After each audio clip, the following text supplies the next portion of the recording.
নবী সাহাবা আল্লাহ নবীকে যখন বলেছিল ইয়া রাসূলুল্লাহ ইয়া হাবিবাল্লাহ হুজুর আমি গরীব সাহাবা অসহায় সাহাবা আমার সংসার চালাতে অনেক কষ্ট হয় বাবা ছেলে পুলেদের নিয়ে ঠিক মতন সংসার চলে না হুজুর আপনি আমার জন্য দোয়া চান আল্লাহর নবী বলেছিলেন ওই সময় বাবা সাহাবা এই দোয়াটা বলে দিলাম বাড়িতে গিয়ে এই দোয়াটা আমল করো কিভাবে আমল করবে আল্লাহ নবী নিয়মটা বলে দিয়েছিল বাবা সাহাবা যাও বাড়িতে গিয়ে এই দোয়াটা আমল করো আল্লাহ পাক এই দোয়া আমল করার ওসিলায় তোমার সংসারে আল্লাহ বরকত দেবে আরো জোরে বলুন সুবহানাল্লাহ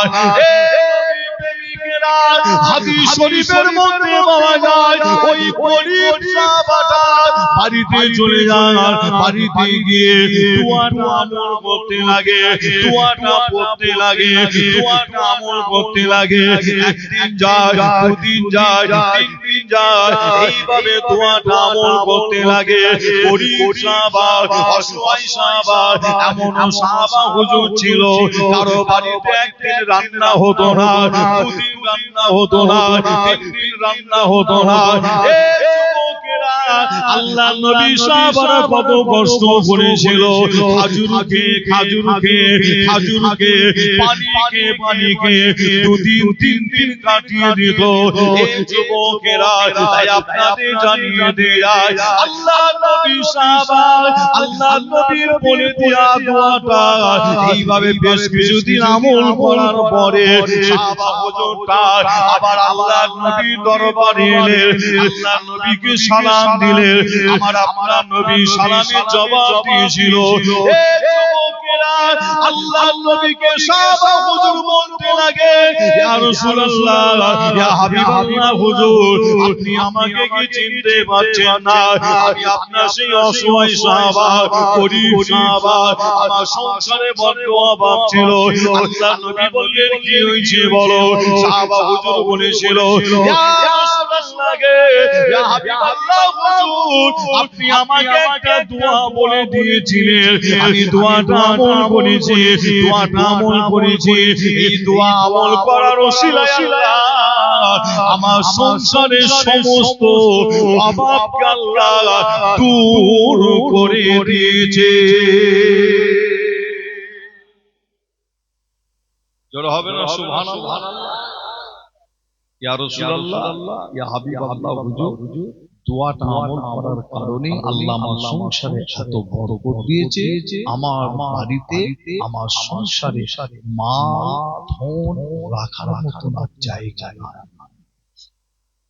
জোরে বলবেন আরো জোরে হবে না যে আমল করলে আল্লাহ নিয়ামত দেন আমল করলে আল্লাহ নিয়ামত দেন যে হারাম কাজে পা দিলে মনে রাখবেন আল্লাহ কোন দিন থেকে কিভাবে বেমার দিয়ে আপনার ওই কোটি কোটি টাকাটা আল্লাহ ধ্বংস করে হারাম টাকা ইনকাম করে একটা সামান্য শরীরের মধ্যে একটা আল্লাহ ফুসকুড়ি বোঝেন তো নাকি যে সামান্য একটা ছোট্ট ফুসকুড়ি দেবে ব্যাস কি করছে ছিঁড়ে ফেলেছে ওখানে ঘাও হয়ে গেছে পরে রিপোর্ট করে দেখছে ক্যান্সার কি হয়েছে ছোট্ট একটা ফুসকুড়ি থেকে কি হলো ক্যান্সার লাখ টাকা শেষ করার পরও জমি জায়গা বিক্রি করতে হয়েছে এমনও মানুষ আছে না আল্লাহ এই কঠিন রোগ বেমার থেকে আল্লাহ আমাদের সকলকে হেফাজত করেন জোরে বলুন আল্লাহুম্মা আমিন আর একটু জোরে হবে না বর্তমান সময় অধিকাংশ জায়গায় জলসা মাহফিল করতে গিয়ে শুনছি অনেকে এসে বলছে ভাইজান একটু দোয়া করবে হুজুর দোয়া করবে অধিকাংশ জায়গায় জলসা মাহফিল করতে গিয়ে পশ্চিম বাংলার কথা বলছি আমি অধিকাংশ জায়গায় অধিকাংশ জেলায় গিয়ে খবর পাচ্ছি আগে এই রোগটা খুব কম শোনা যায়, এই বেমারটা খুব কম শোনা যেত, ক্যান্সার। এখন দেখেন পাড়ায় গ্রামে খুঁজলে বলে আছে না, আছে না।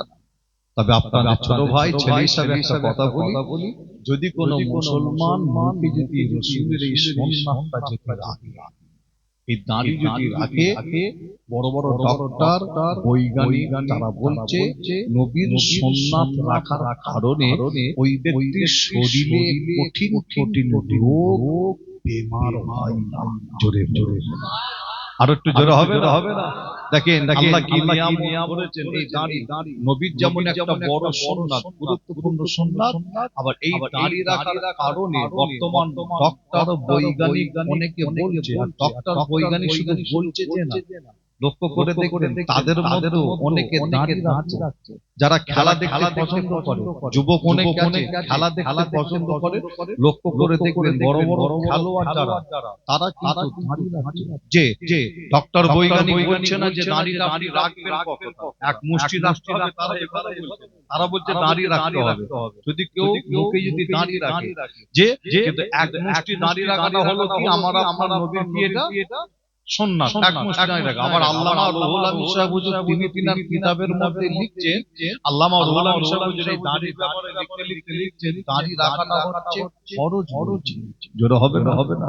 আল্লামা রুহুল আমিন সাহেব হুজুরের কিতাব খুললে আপনারা দেখতে পাবেন যে অবশ্যই অনেক গুরুত্ব দিয়েছেন আল্লামা রুহুল আমিন সাহেব হুজুর এই দাড়ির ব্যাপারে। যে তবে আপনাদের বলে যায় অনেক খেলার প্লেয়াররা দাড়ি রাখছে, লক্ষ্য করে দেখবেন অন্য ধর্মের মানুষ, অন্য ধর্মের ব্যক্তিরাও দাঁড়িয়ে রাখছে। কে রাখছে? অনেকে দাঁড়িয়ে রাখছে, যে অন্য ধর্মের মানুষেরা দাঁড়িয়ে রাখে। তাই আমার ভাইদের, আমার চাচাজানদের আমি বলে যাব, যিনারা দাঁড়িয়ে রাখেননি, আল্লাহ চাইলে যে আমি দোয়া চাই আস্তে আস্তে আপনারাও দাঁড়িয়ে রাখেন। নবীর এটা সুন্নাত, আর এই সুন্নাত রাখার কারণে কঠিন কঠিন রোগ, যেমন একটা রোগের নাম হলো ক্যান্সার, কঠিন কঠিন রোগ বেমার থেকে আল্লাহ হেফাজত করে। জোরে বলুন সুবহানাল্লাহ। আর একটু জোরে হবে না?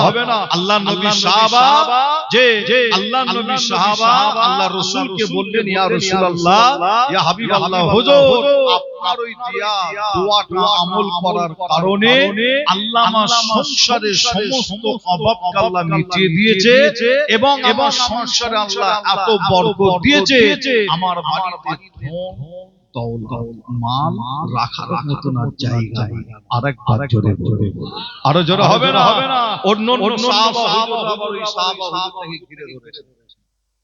অন্যান্য সাহাবা হুজুর, আল্লাহর নবীর অন্যান্য সাহাবা হুজুর থেকে ঘিরে ধরে বলেছিল, ও আল্লাহর নবী সাহাবা, আল্লাহর নবী আপনাকে কি দোয়াটা বলেছে, কি দোয়া আমল করার কথা বলেছে, তো আপনি আমাদের বলুন।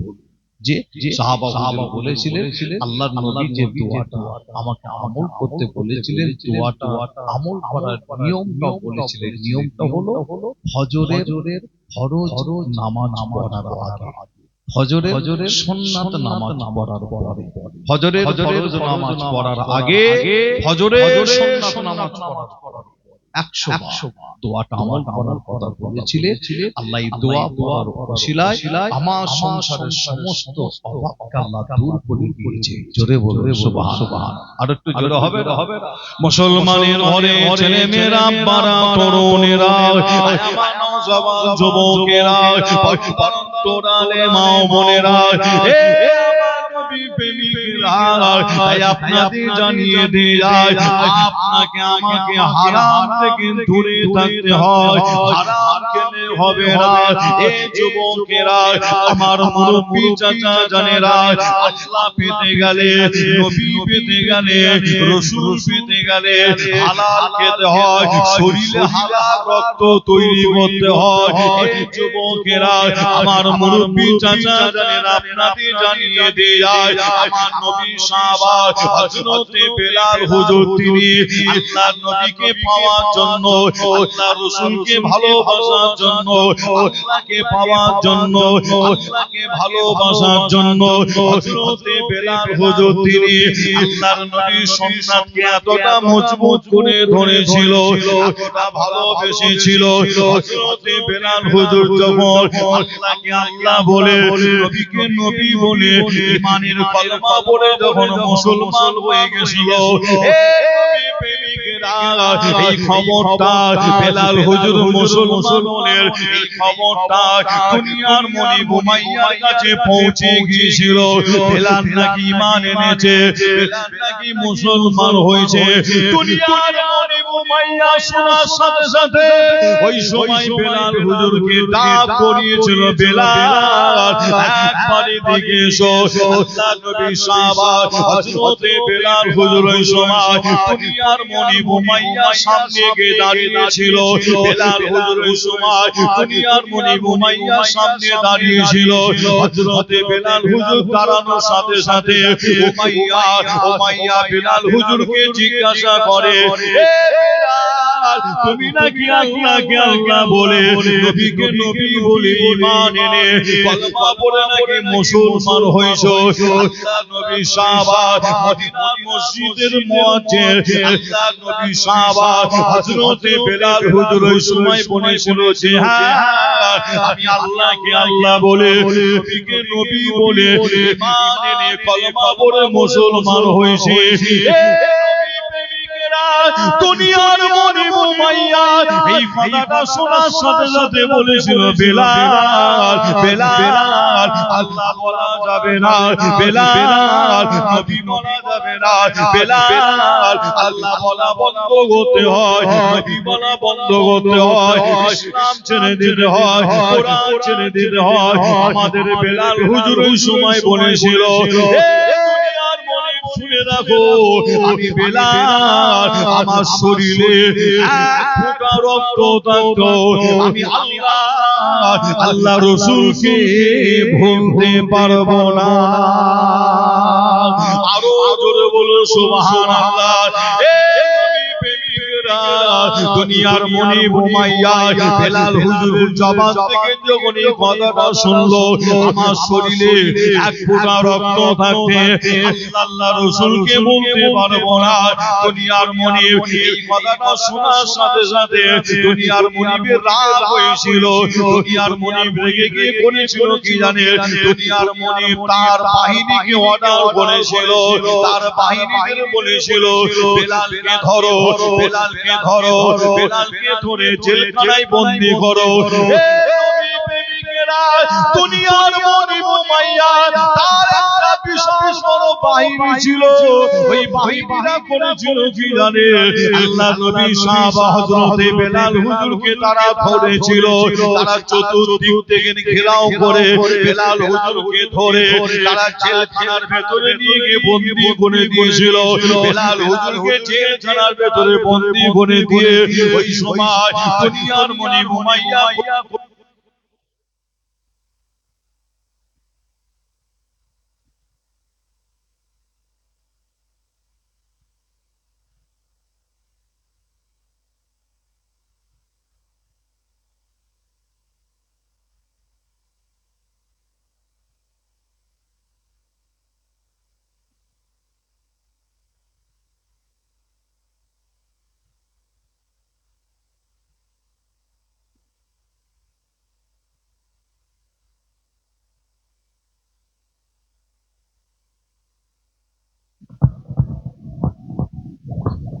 দরুদ শরীফ আল্লাহুম্মা সাল্লি আলা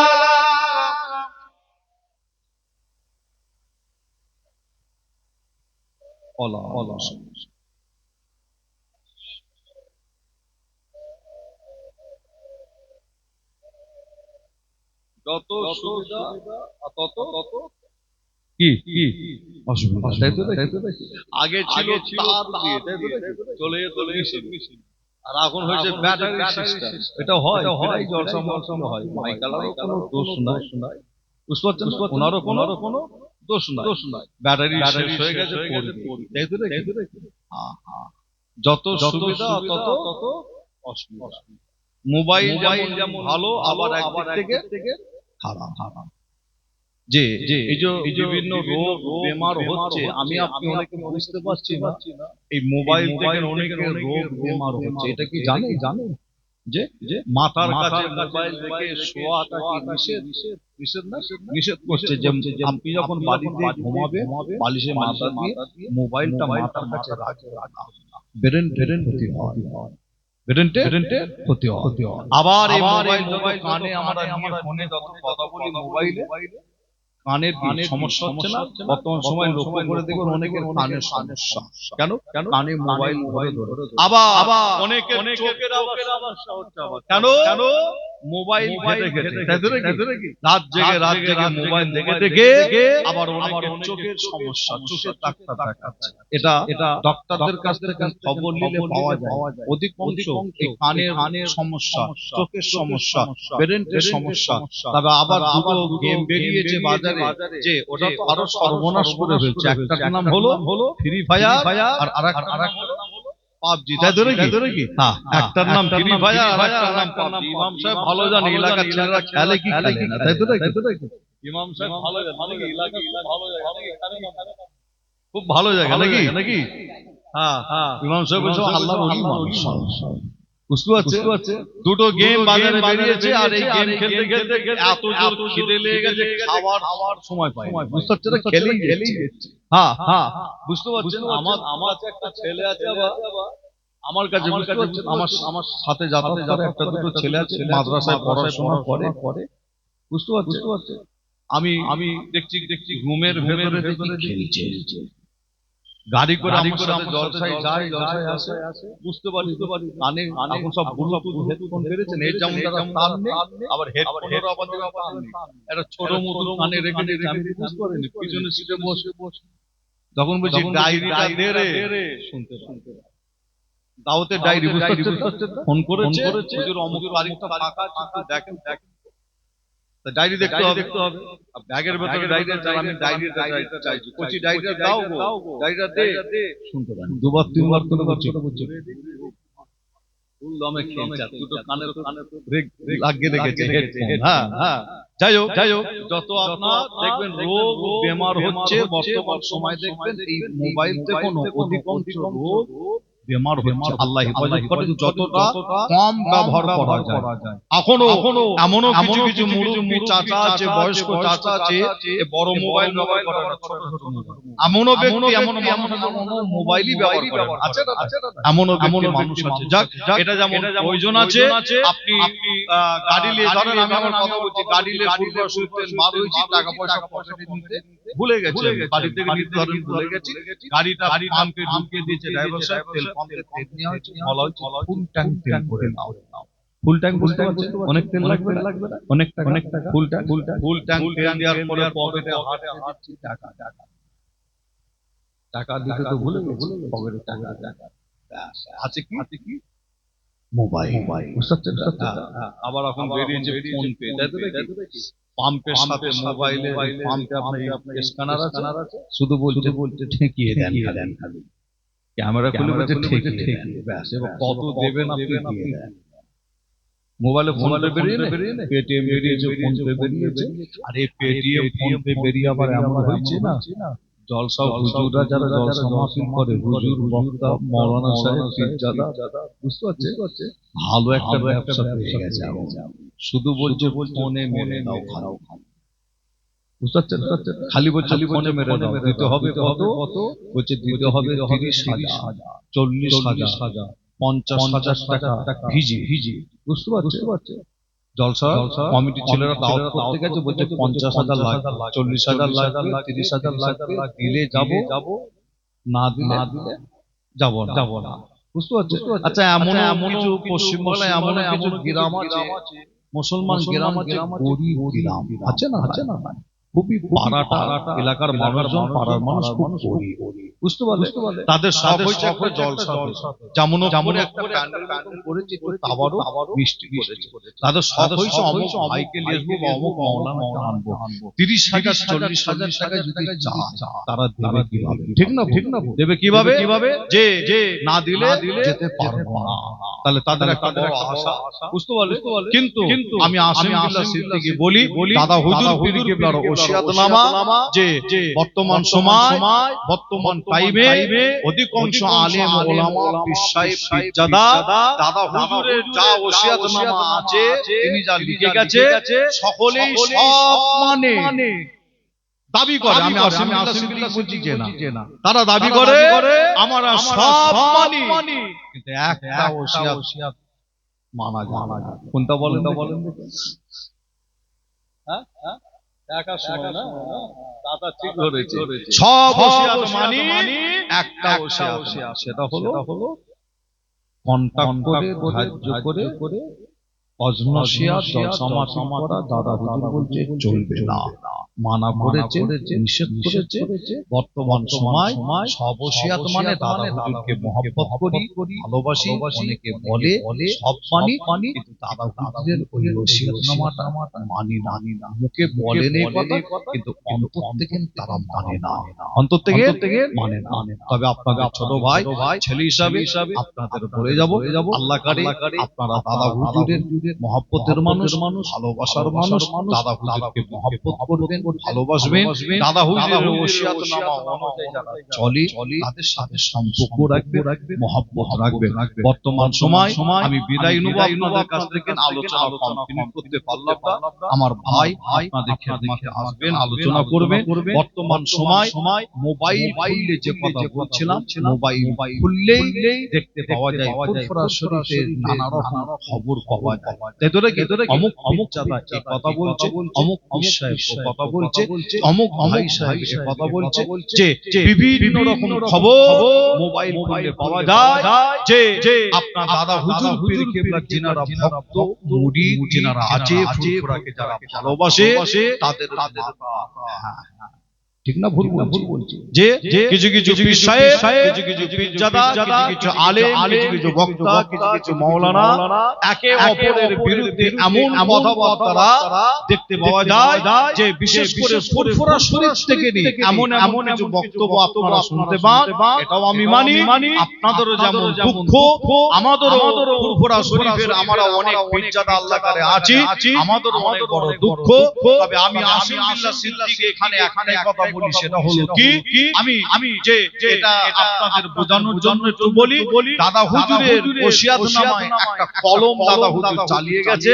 সে কলমটা হলো, দাদা হুজুর বলছে আমার পরে আমার আওলাদের আওলাদ, আওলাদের আওলাদ, খলিফার আওলাদের আওলাদ, আওলাদের আওলাদের মধ্যে, আমার আওলাদের আওলাদের মধ্যে যদি কোনো আওলাদকে দেখো শরিয়াত বিরোধী, ইসলাম বিরোধী চাল চলন, কথাবার্তা, ওটা বসা, বাবা তোমরা তার পাশে বসবে না, উঠবে না, যাবে না। দাদা হুজুর পরিষ্কার নিষেধ করছে, তার পাশে বসবে না, উঠবে না, যাবে না। আমি আপনাদের বলে যাব, ফুরফুরা দরবার শরীফে বর্তমান পীর সাহেব, পীরজাদা আল্লাহকারে আমরা 100 জনের কাছে আল্লাহ করে, এই 100 জনের মধ্যে 5 জন 7 জন এদিক ওদিক হতেই পারে। এটা নিয়ে মাথা ব্যথা করার কোনো ব্যাপার নাই। দাদা হুজুর নিজে ওসিয়াতনামায় বলে গেছে, আমার পরে আমার আওলাদের মধ্যে যারা ইসলাম বিরোধী, শরিয়াত বিরোধী চাল চলন, কথাবার্তা দেখবে, বাবা তার পাশে বসবে না, উঠবে না, যাবে না। দাদা হুজুর এটা যে ওসিয়াতনামায় লিখে গেলেন, তিনি নিশ্চয়ই তিনি জানতেন, আল্লাহ জানিয়েছে যে আমার বংশ বাড়তে এমন একটা জায়গায় গিয়ে পৌঁছাবে, একটা সময় আসবে অনেক বড় বংশ হবে, আর সেই বংশের মধ্যে এমনও কিছু আমার আওলাদ হবে যারা আমার কথার খিলাফ চলবে, শরিয়াত বিরোধী, ইসলাম বিরোধী চলবে। দাদা হুজুর জানতেন বলেই আমার মনে হয় তিনি ওসিয়াতনামায় এই কলমটা চালালেন, লিখে গেলেন। তাই বলে যায় আপনাদের এই গ্রামে আপনাদের পাড়ায় যে 500 জন মুসলমানের ঘর আছে, 500 জন মুসলমান বাস করে, বোঝানোর জন্য বলছি কি 300 জন মুসলমান বাস করে। আর এই 300 জনের মধ্যে যদি 300 জনের মধ্যে যদি হাতে হারা 5 থেকে 7 জন যদি নিশাখোর মালখোর যদি হয়, এই 5-7 জন নিশাখোর মালখোরের জন্য আমি আসিম বিল্লাহ সিদ্দিকী বলতে পারবো না এই এলাকার এই গ্রামের সব মুসলমান মালখোর নিশাখোর। বলা যাবে কি? বলা যাবে? বলা ঠিক হবে কি? বলা ঠিক হবে না? আর ঠিক তেমন ফুরফুরা দরবার শরীফে বর্তমান আমরা কিছু কম বেশি 100 জনের কাছে পীর সাহেব পীরজাদা হাতে গোনা 5 থেকে 7 জন যদি ইসলাম বিরোধী, শরিয়ত বিরোধী, দাদা হুজুর বিরোধী কথাবার্তা চালচলন যদি দেখতে পান, এদের থেকে সাবধান হবে। আর এই 5-7 জনের জন্য টোটাল পীরজাদাকে আপনি খারাপ বলতে পারবেন না। আশা করছি আপনারা বুঝতে পারছেন। জ্ঞানী যারা বোঝে তারা শুধু ইশারায়, একটু ইশারা না দিলেও হবে না। তাই আসিম বিল্লাহ সিদ্দিকী একটু ইশারা দিয়ে গেলাম।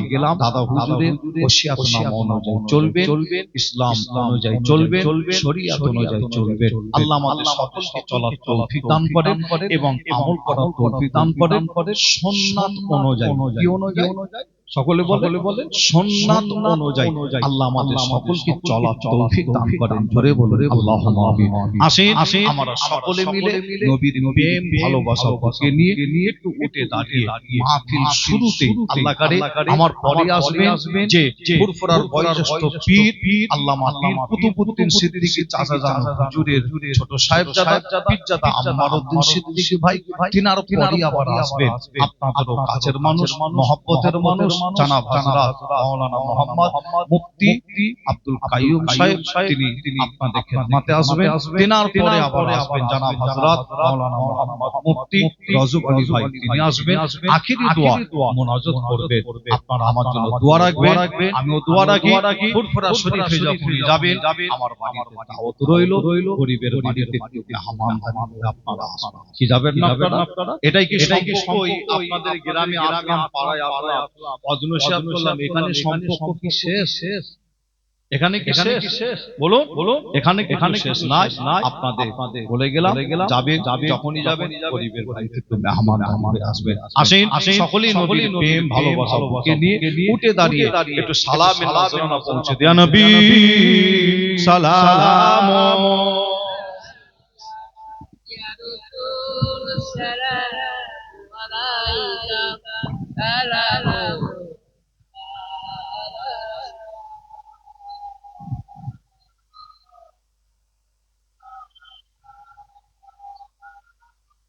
মাশাআল্লাহ মারহাবা।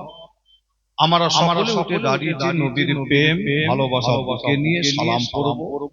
যে আমার পিছনের দিকে ভাইরা এসে দাঁড়িয়ে আছে, জায়গা নেই, একটু যদি আগে আসেন, সামনের দিকে জায়গা আছে। আল্লাহ করে আপনারা মাহফিলটাকে অনেক সৌন্দর্য করেছেন। আল্লাহ আমার ভাই মুরব্বি চাচা, আমার অনেক ভাইরা আপনারা এসেছেন, মা বোনেরা আলোচনা শুনছেন। আল্লাহ আপনাদের এই আশা বসা এখানে দাঁড়ানোকে আল্লাহ যেন কবুল করেন। জোরে বলুন আল্লাহুম্মা আমিন। আরো জোরে বলুন আল্লাহুম্মা আমিন। যে আমি আপনাদের কাছ থেকে বিদায় নেওয়ার আগে একটু সালাম করব। আমার ভাই এসে গেছেন, সকলে তাকবীর, নারে তাকবীর, নারে তাকবীর, নারে তাকবীর, নারে তাকবীর। আমাদের সকলের পীরজাদা আম্মারউদ্দিন সিদ্দিকী ভাইরা, আমাদের সকলের পীরজাদা আম্মারউদ্দিন সিদ্দিকী ভাইরা ফুরফুরা শরীফ, মক্কা শরীফ, মদিনা শরীফ, সিলসিলায়ে মুজাদ্দিদুজ জামান, নারে তাকবীর। মাশাআল্লাহ আমার ভাই আপনাদের খিদমতে এসেছেন অনেক কষ্ট করে। আল্লাহ করে অনেক গুরুত্বপূর্ণ আলোচনা তিনি করেন। আপনারা তিনা আলোচনা অনেকে শুনেছেন, সোশ্যাল মিডিয়াও অনেকে শুনে থাকতে পারে। আমি প্রত্যেককে অনুরোধ করব, আপনারা যারা বাজারে আছেন, রাস্তাঘাটে ঘোরাঘুরি করছেন, বাড়িতে বসে আছেন, সকলকে অনুরোধ করব আরো এই মাহফিলটাকে আরো সৌন্দর্য করার জন্য আপনারা সকলে চলে আসেন। আল্লাহ করে বছরে একটা দিন হয় যে একভাবে আপনারা বসে আলোচনা শুনবেন, কেউ ওটা ওটি করবেন না। বছরে একটা দিন, কালকে কি মাহফিল আপনারা পাবেন? কালকে কি পাবেন আপনারা? কালকে পাবেন না। প্রয়োজন যদি পড়ে তাহলে আপনি উঠে গেলে সেটা আলাদা ব্যাপার, ঠিক না বল?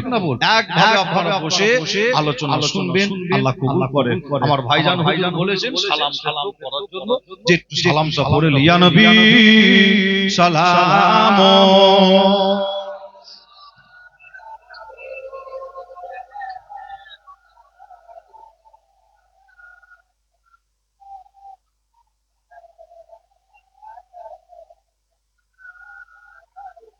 তালাল বদর ও আলাইনা মিন সানিয়াতি এ বিদায় ওয়াজাবা শুকরু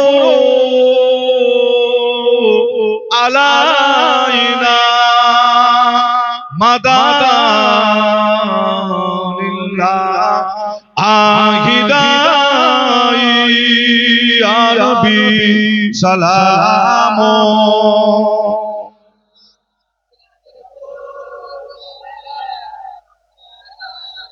ইয়া হাবিব সালামাতুল্লাহ। মাশাআল্লাহ মাশাআল্লাহ। আমার জন্য দোয়া চাইবেন ভাইজান বলতে আপনারা সকলে বসবেন, দরুদ শরীফ পড়েন। আসসালামু আলাইকুম, দরুদ শরীফ আল্লাহুম্মা।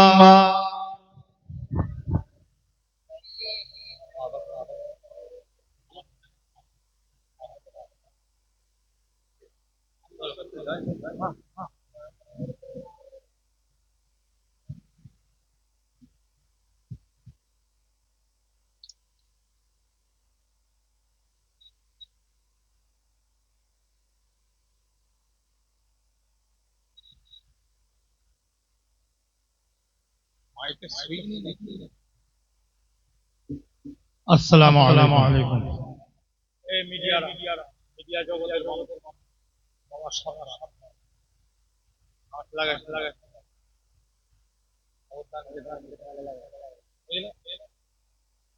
সাবধানে কাছে।